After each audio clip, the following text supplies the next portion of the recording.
স্বামী অথবা স্ত্রী যদি নামাজ না পড়ে, এই ক্ষেত্রে একে অপরকে নসিহত করবে। অর্থাৎ স্বামী যদি বেনামাজি হয় বা আধা নামাজি হয়, তাহলে স্ত্রী তাকে প্রথম উপদেশ দেবে, বুঝাবে যে তুমি নামাজ পড়ো, না হলে তোমার সাথে আমার থাকা জায়েজ নয়, সম্ভব নয়, হ্যাঁ চলবে না। যতই তোমাকে ভালোবাসি, বিচ্ছিন্ন হইতে হবে। হ্যাঁ, আল্লাহর সন্তুষ্টি স্বামীর সন্তুষ্টির আগে। জি, বুঝাবে। এইরকমই স্ত্রী যদি নামাজ চুরি করে, নামাজ পড়ে না, যদি জানতে পারেন, তাহলে স্ত্রীকে বুঝাবেন। ওয়াল্লাতী তাখাফুনা নুশুযাহুন্না ফাইযুহুন্না, যদি আশঙ্কা করো যে স্ত্রী নাফরমানি করছে, আর সবচেয়ে বড় নাফরমানি হচ্ছে শিরক করা বা নামাজ না পড়া।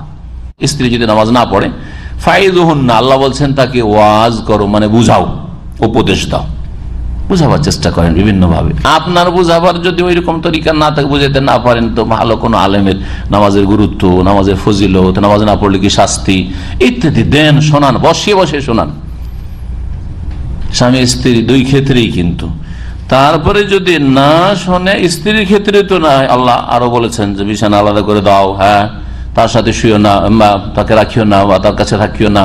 তাতেও যদি না হয়, তাহলে হালকা মার দাও, কিন্তু স্বামী কি তার মারা যাবে না? মারা যাবে? স্বামী নামাজ পড়ে না, মারা যাবে কি না? মার থেকে বিপদ হবে। এই জন্য আল্লাহ মারের কথা বলেনি, যে স্বামী যদি নাফরমান হয়, স্বামী যদি গুনাহগার হয়, তো এই স্টেপগুলি স্বামীর ক্ষেত্রে বলা হয়নি, স্ত্রীর ক্ষেত্রে বলা হয়েছে। এইসব দিয়ে কি হইল না, স্ত্রীকে ঠিক করার কারণে, বা স্ত্রী স্বামীকে ঠিক করতে পারলো না, বুঝিয়ে অথবা চাপ দিয়ে থাকবো না, এসব বলেও কোনো পরোয়া নেই, তাহলে তখন বিবাহ বিচ্ছেদ করা ফরজ। বেনামাজি আধা নামাজি স্বামীর সাথে নামাজি স্ত্রী থাকা হারাম, জায়েজ নাই।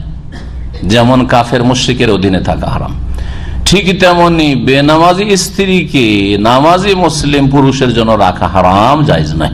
জি, বরং যারা বলছেন যে বেনামাজি বড় কাফের, আপনি তালাক দেন আর না দেন, একজন মুরতাদ হলে এমনিতে বিবাহ বিচ্ছেদ হয়ে যাবে।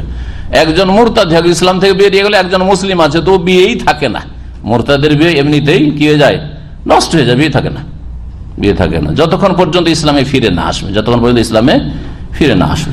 এটি খুব হালকা বিষয় নয়। এবং যে সব বোনেরা অসহায় হয়ে বেনামাজিদের অধীন আছে, আল্লাহ তাদের জন্য সুব্যবস্থা যেন করেন।